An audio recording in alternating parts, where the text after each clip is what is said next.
नमस्कार मित्रांनो, सकाळी लवकर व्हिडिओ करत आहे कारण काल रात्री लाल किल्ला परिसरात झालेल्या स्फोटाच्या गुंता थोडासा उलगडू लागलेला आहे, गुंता सुटू लागलेला आहे।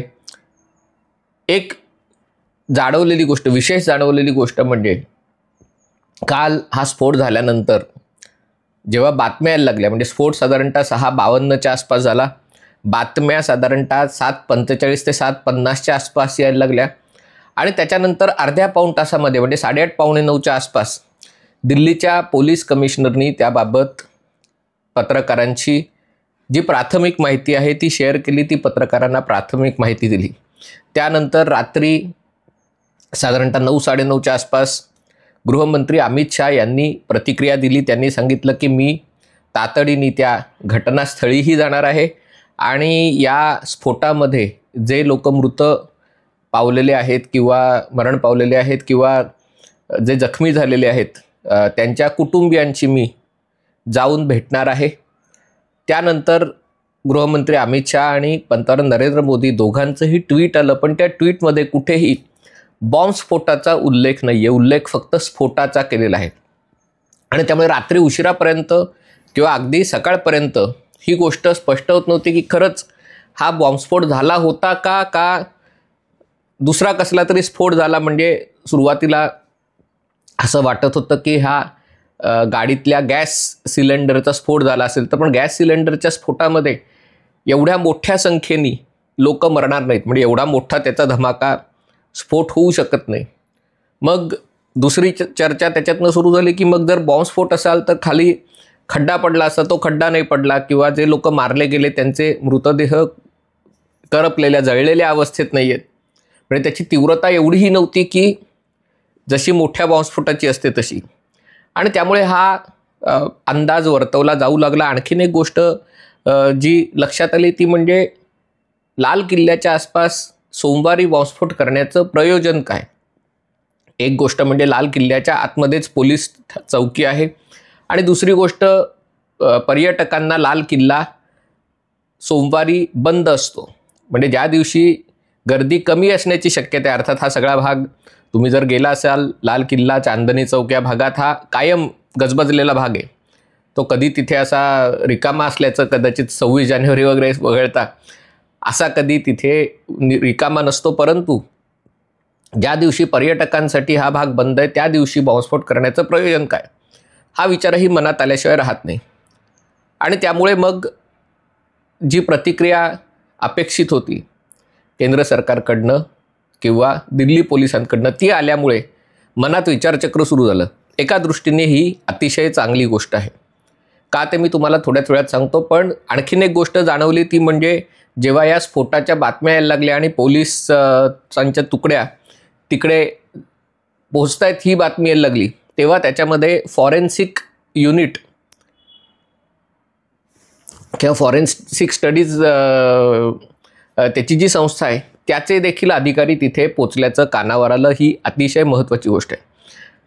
आत्तापर्यंत आपल्याला सवय होती आणि म्हणूनच म्हणजे काल मी BBC-वरही व्हिडिओ केला होता आणि BBC आवडायचं कारण, तेव्हा आवडायचं कारण हेच होतं की आपल्याकडे ह्या 2006-07च्या आसपासचा कालावधी आहे जेव्हा दर 3 महिन्यांनी बॉम्बस्फोट होत होते आणि बॉम्बस्फोट झाला ते 15 ते 20 मिनिटात आपल्या तपास यंत्रणा किंवा आपले पत्रकार हा बॉम्बस्फोट जैश ए मोहम्मदनी घडवून आणला, लष्कर ए तोयबानी घडवून आणला, याचे मास्टरमाइंड पाकिस्तानमध्ये आहे, त्याच्यासाठी RDX वापरलेलं आहे, 15 मिनिटात त्यांच्याकडे ही सगळी बातमी असायची।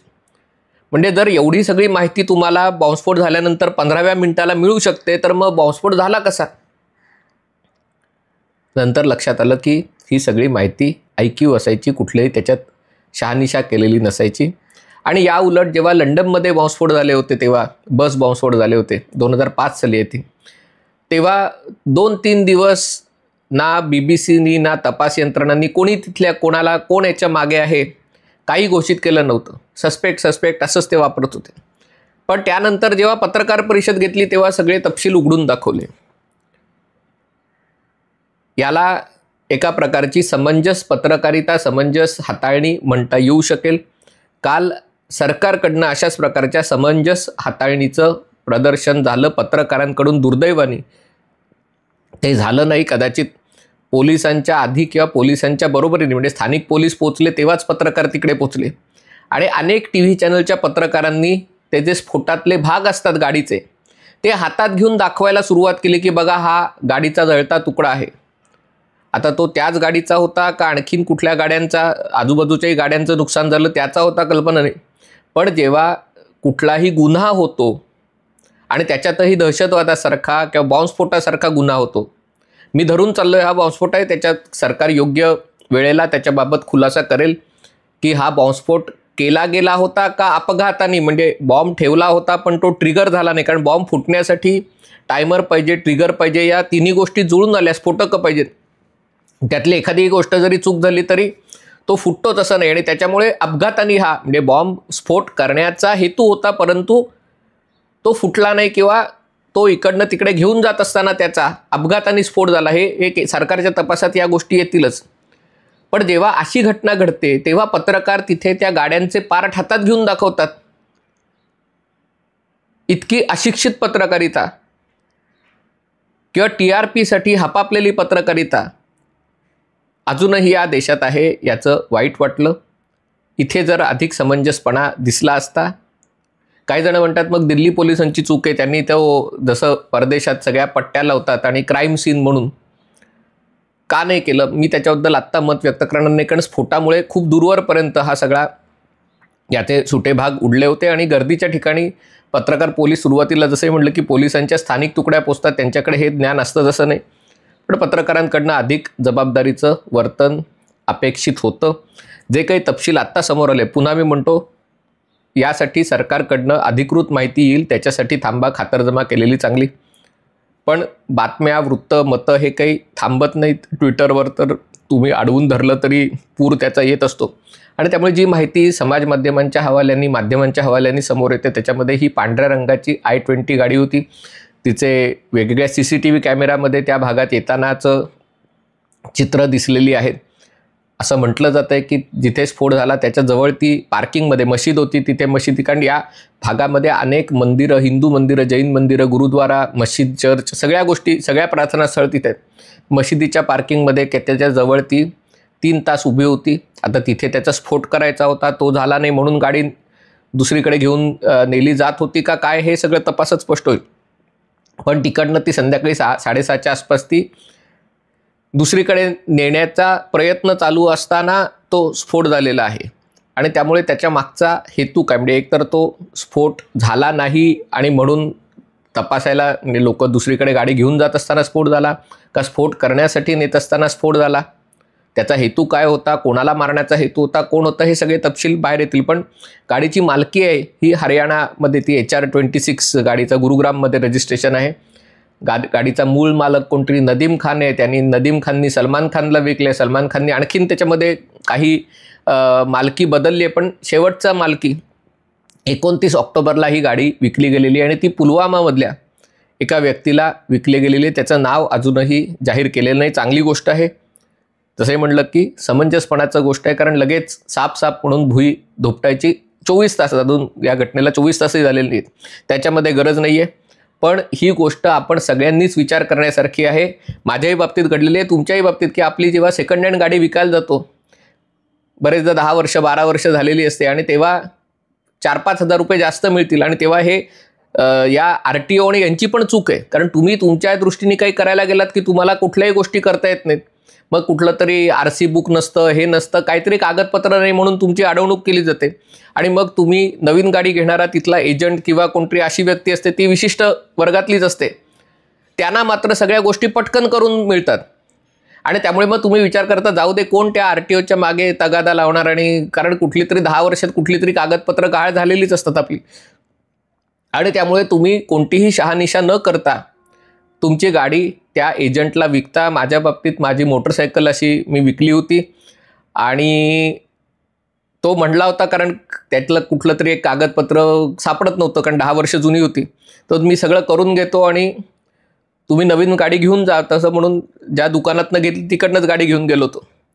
आणि नंतर वर्षभराने मला अलिबाग पोलीस स्टेशनमधनं का कुठून तरी फोन आला होता की ती गाडी ज्याला कोणाला तरी विकली होती ते सगळे तरुण कुठेतरी जात असताना अपघात झाला होता आणि गाडीचं नाव अजूनही ती गाडी माझ्या नावावर असल्यामुळे आणि तेव्हा लक्षात आलं होतं की हे अशा गोष्टी तुम्ही 4-5 हजार रुपयासाठी 2-4 हजार रुपयासाठी तुम्ही किंवा तसदी घ्यायला नको, कारण तुम्हाला नवीन गाडी हवी असते. हे सगळं जुन्या गाडीचं कोण निस्तरणार, म्हणून तुम्ही एखादी गोष्ट करता आणि ते तुम्हाला किती अंगाशी येऊ शकतं, मनस्ताप देऊ शकतं. आणि त्यामुळे जसं लोकांनी याच्याबाबत काळजी घेण्याची गरज आहे तसं सरकारने ही सगळी प्रक्रिया आपल्या राजकीय कार्यकर्त्यांची पोटाची सोय लावण्यासाठी या अशा गोष्टी अजूनही चालू आहेत. पण त्याच्यामुळे जेव्हा दहशतवादासारखा गुन्हा घडतो तेव्हा त्याचा तपास करणं आणखीन अवघड होतं की एखादी गाडी 4 लोकांना विकली गेलेली असते. आणि त्यामुळे याबाबत सरकारने अधिक जागरूकता दाखवायची, नियम अधिक सुटसुटीत करण्याची गरज आहे. आता हे सगळं कुठेतरी काल जसे म्हटलं की या 2 बातम्या प्रकाशात आल्या. एक म्हणजे त्या दोन्ही डॉक्टर, मेडिकल डॉक्टर होते. एकाने त्या प्रसादात विष कालवण्यासाठी म्हणून कुठलं तरी रिसिन किंवा रायझिन नावाचं जे एक रसायन असतं की जे एरंडाच्या बियामध्ये आणखीन काहीतरी वेगवेगळी रसायनं घालून तयार केलं जातं, ज्याची चव नसते आणि जे सायनाईडपेक्षा अधिक भयंकर असू शकतं, त्याचे प्रयोग करण्याचा प्रयत्न करत होता की प्रसादात किंवा मोठ्या मंदिरात अशा प्रकारे विष कालवून लोकांचा हत्या घडवायची. आणि दुसरा कोणतरी जसे म्हटलं की 360 किलो त्याच्या घरात स्फोटकं मिळाली आणि त्याच्या लागाबांध्यांची तिथे काहीतरी 2800 किलो काहीतरी स्फोटकं मिळाली, AK-47 मिळाली. आणि त्यामुळे कुठेतरी हे असं असतं की मोठं नेटवर्क काम करत असतं आणि एक नेटवर्कचा एक धागा पकडला गेला की पोलिसांना, तपास यंत्रणांना पुढचं नेटवर्क शोधणं फार अवघड जात नाही. पण त्याच्यात तुमच्याकडे मर्यादित वेळ असतो, 2 दिवस 3 दिवस, की तुमच्यापर्यंत ते तपास यंत्रणा पोचणार. आणि मग तुम्ही एवढी मेहनत केलेली असते जिहादसाठी, देशावर भारताविरुद्ध हल्ला करण्यासाठी, ती वाया जाऊ नये म्हणून मग तुम्ही घायकुतीला येऊन कुठेतरी काहीतरी स्फोट करण्याचा, गोळ्या मारण्याचा प्रयत्न करता. हा भाग सगळ्यात धोकादायक असतो, कारण हे अडवता येत नाही. कारण माणूस जीवावर उदार होऊन काहीतरी हल्ला करायला गेला की त्याला थांबवणं कठीण असतं. आणि त्यामुळे प्रथमदर्शनी मला असं वाटतंय, पण माझं असं मत आहे की थोडं थांबावं, तपास यंत्रणांना त्यांचं काम करून द्यावं, विरोधी पक्षांनी थोडासा समंजसपणा दाखवावा. कारण ज्या गोष्टीसाठी ही तयारी सुरू होती ती जर यशस्वी झाली असती तर शेकडो लोकांचा मृत्यू झाला असता. कुठेतरी ही योजना अपयशी ठरली, पण पूर्णतः अपयशी ठरू शकली नाही आणि त्याच्यामुळे ते व्हायचं ते झालं. पण इथे थोडासा समंजसपणा दाखवून लगेच बिहारमध्ये मतदान आहे म्हणून अमित शहा राजीनामा द्या, सरकारने राजीनामा, मोदींनी राजीनामा द्या, असे सगळा बालिशपणा आहे. आणि महाराष्ट्रातील लोकांनी, कारण मुंबई महानगरपालिकेसाठी कमरेचं तर केव्हाच सोडलेलं आहे, पण या बाबतीत तरी किमान तोंडात 2 दिवस बोळा घाला अशी माझी अपेक्षा आहे. अर्थात ती पूर्ण होण्यासारखी नाही आहे, परंतु या सगळ्याबद्दल एक भारतात जो बदल होताना दिसतोय, कारण जोपर्यंत तुम्ही तपास चांगल्या पद्धतीने करत नाही तोपर्यंत तुम्ही आंतरराष्ट्रीय पातळीवर पाकिस्तानला उघडं पाडू शकत नाहीत. तुमच्यापैकी बरेच जण म्हणतील कशाला उघडं पडायचं, हल्ला करा, ऑपरेशन सिंदूर करून टाका, ठोकून टाका, पाकिस्तानला मारून टाका. हे अशा गोष्टी व्हिडिओवर बोलणं सोपं असतं, पण एक देश म्हणून तुमचा जो प्रतिसाद असतो तो मोजून मापून आंतरराष्ट्रीय संबंध काय घडतंय याच्याकडे बघून द्यावा लागतो. आणि त्यामुळे तुमची केस पक्की पाहिजे की हा जर पाक समर्थित हल्ला असेल आणि त्याचं पुलवामा कनेक्शन असेल तर त्याचे सगळे धागेदोरे आपल्याकडे पाहिजेत. जग ते मानेल अथवा न मानेल, आणि जगाने ते मानलं नाही तर आपल्याला काय करायचं ते आपल्याला माहितीच आहे, पण आपल्याकडचे सगळे धागेदोरे पक्के पाहिजेत. आणि त्या दृष्टीने हा जो समंजसपणा दाखवलेला आहे ती बदलत्या भारताचं हे चिन्ह आहे. फॉरेन्सिक हा यातला अतिशय महत्त्वाचा भाग आहे आणि अमित शहांनी या फॉरेन्सिक्सवर खूप काम केलेलं आहे. मी गांधीनगरच्या फॉरेन्सिक युनिव्हर्सिटीला भेट दिलेली आहे. जगात एवढ्या दूरदर्शी विचारांनी खूप कमी संस्था जगात, भारतात नाही जगात, अशा प्रकारचं काम करतायत. आणि त्यामुळे अशा संस्थांच्या निर्मितीमुळे या तपासाला लवकरच यश येईल अशी अपेक्षा आहे. आणि जो प्रयत्न या दहशतवाद्यांनी केला तसा प्रयत्न इतरत्रही कुठेही यशस्वी ठरणार नाही याची मला खात्री आहे. हा व्हिडिओ आपल्याला आवडला असेल तर कृपया लाईक करा, शेअर करा आणि चॅनल सबस्क्राईब करण्याची विनंती आहे. तुर्तास इथेच थांबतो. पाहत रहा MH